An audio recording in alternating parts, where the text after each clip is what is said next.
Ayan guys, mangit-ngit pang labas. Magluluto muna ako ng nukos.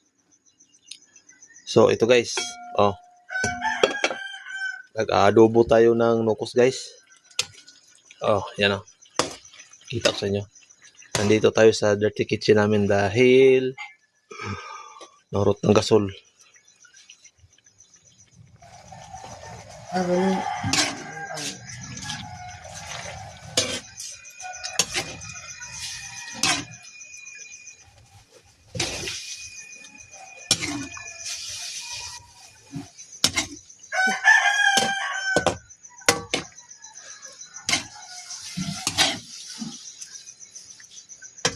Okay, ukayin muna natin dahil daghan pang sabaw.